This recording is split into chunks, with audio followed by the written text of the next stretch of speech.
નમસ્કાર. જય દશામાં. દશામાના વ્રતની શુભેચ્છાઓ અને દશામાના વ્રતની કથા સાંભળીએ. અષાઢનો મહિનો આવ્યો, દિવાસાનો દિવસ આવ્યો. બધી બહેનોએ દશામાનું વ્રત કરે અને નદીમાં નાય. નદીને કાંઠે રાજાનું રાજભવન હતું. રાણીએ દાસીને પૂછ્યું, આ બહેનો શાના વ્રત કરે છે? દાસી નદીને આરે ગઈ અને પૂછ્યું, બહેનો તમે શાના વ્રત કરો છો? બહેનોએ કહ્યું, દશામાના. એ વ્રત શી રીતે થાય? દાસીએ પૂછ્યું. બહેનોએ કહ્યું, 10 સૂતરના તાતણા લેવા, તેને 10 ગાંઠો વાળવી અને દોરાને કંકુ દેવી. દાસી રાજભવનમાં આવી અને રાણીને વાત કરી. રાત્રે રાજા આવ્યા એટલે રાણીએ કહ્યું, હું દશામાનું વ્રત કરું? રાજા કહે, એ વ્રતથી શો લાભ થાય? રાણી કહે, નિર્ધનને ધન મળે, પુત્ર અને પરિવાર વધે. રાજા કહે, મારે ધનની ખોટ નથી, ઘોડા, હાથી, રાજપાટ જે જોઈએ તે છે. રાજાના અહંકારના વચનોથી રાણી રીસાયા અને ખાધા પીધા વિના સૂઈ ગયા. રાત્રે દશામાં આવ્યા અને બધાય રાજમાં ફરી વળ્યા. સવારનો પહોર થયો, રાજ્યમાં અંધાધૂંધી થવા માંડી. ભંડારમાં પૈસોય ના મળે, કોઠારમાં જોવા જાય તો અનાજનો દાણોય નહીં.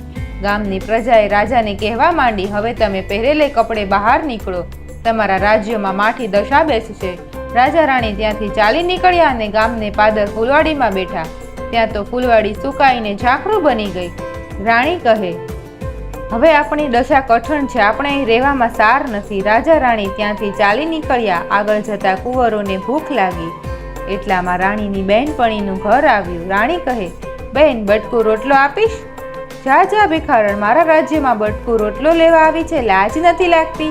બહેનપણીએ કહ્યું. તેઓ ત્યાંથી આગળ ચાલ્યા. કુંવરને તરસ લાગી. રાણી બંને રાજકુંવરોને લઈને વાવમાં પાણી પીવરાવા જાય છે. ત્યાં તો બંને રાજકુંવરોને દશામાએ વાવમાં ખેંચી લીધા.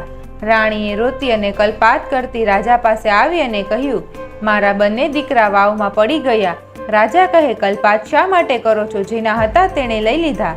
ત્યાંથી તેઓ આગળ ચાલ્યા. એટલામાં રાજાની બહેનનું ગામ આવ્યું. રાજા કહે, આ તો મારી બહેનનું ગામ છે, તેને મળ્યા વિના કેમ જવાય? ગામમાં પખાલી સાથે કહેવડાવ્યું કે તમારા ભાઈ ભોજાઈ મળવા આવ્યા છે. બહેન કહે છે કે મારા ભાઈ ભોજાઈ એમ આવે નહીં. વળી બહેનને વિચાર કર્યો કે ભાઈની કઠણ દશા હોય તો આવ્યા હોય, નહીં તો ઘોડા, ગાડી, રથ, પાલખી વિના કેમ આવે? બહેને સુખડી બનાવી અને સાવ સોનાનું સાંકળું લીધું ને માટલીમાં મૂકીને મોકલ્યું. પરંતુ જ્યારે રાજાએ માટલી ઉઘાડી ત્યારે સુખડી કોલસા થઈ ગઈ અને સાંકળું સાપ થઈ ગયો. રાજાએ વિચાર્યું કે માં જણી બહેન મને મારી નાખવા રાજી ના હોય, આ દશાના જ ખેલ છે. તેમણે માટલીને ભોયમાં ભંડારી અને આગળ ચાલ્યા. આગળ મોટી નદી આવી. કાંઠે ચીબડાના વાડા હતા. રાણીએ ખેડૂતને કહ્યું, ભાઈ અમને બહુ ભૂખ લાગી છે, એક ચીબડું ખાવા આપો તો સારું. ખેડૂતે એક ચીબડું આપ્યું. સૂર્યનારાયણ અસ્ત થયા પછી ખાવું નહીં એમ નિયમ હતું, તેથી ચીબડું રથમાં મૂકી તેઓ સૂઈ ગયા. ત્યાં તો અજાણ્યા સૈનિકો આવ્યા. પાસેના બીજા ગામમાં રાજાનો કુંવર રીસાઈને મોસાળમાં નાસી ગયો હતો, તેથી રાજાએ અહીં શોધ કરવા માટે સૈનિકો મોકલ્યા હતા. રથમાં જે ચીબડું હતું તે અચાનક કુંવરનું માથું થઈ ગયું. સૈનિકો શોધતા શોધતા રથ સુધી આવ્યા અને રથમાં કુંવરનું માથું જોયું. તેથી સૈનિકો તેઓ બંનેને માર મારી પોતાના રાજા પાસે ખેંચી ગયા. પેલા રાજાએ તેમને કારાવાસમાં નાખ્યા અને રાણીને અલગ ઓરડી આપી. એટલું દુઃખ પડતામાં 12 મહિના પૂરા થયા અને અષાઢનો મહિનો આવ્યો. દિવાસાનો દિવસ આવ્યો. રાણીએ વિચાર્યું કે રાજાએ દશામાનું અપમાન કર્યું છે, તેથી આવું નહીં થયું હોય ને. લાવ હું દશામાનું વ્રત કરું.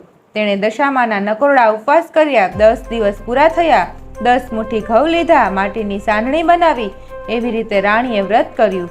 પોતાના પતિને જમાડ્યા. જમાડીને ઓરડીમાં આવી. રાત્રે સાંઢણીને ઘરમાં રાખી. સવારે 4 વાગે જળમાં પધરાવી. જળમાં પધરાવતાની સાથે જ ગામના રાજાને સ્વપ્ન આવ્યું. વિના વાકે તે રાજાને કારાવાસમાં પૂર્યો છે, તેને તું સવારે છોડી મૂકજે.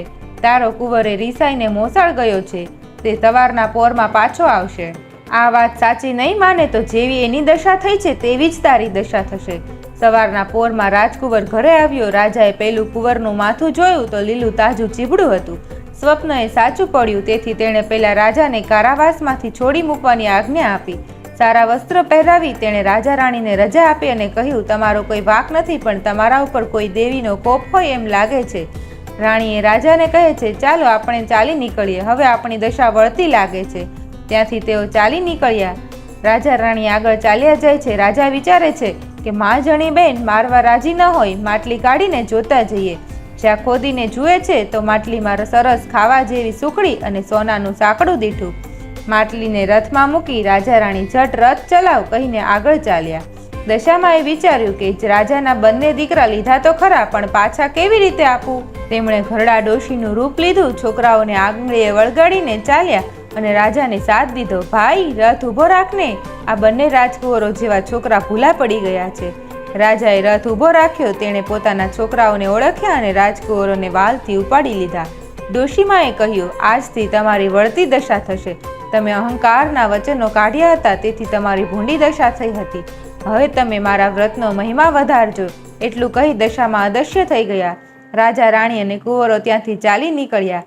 જે બહેનપણીએ પહેલા જાકારો દીધો હતો તે અત્યારે ઓરડા બહાર ઊભી હતી. તેણે રાણીને ઓળખી એને ભેટી પડી.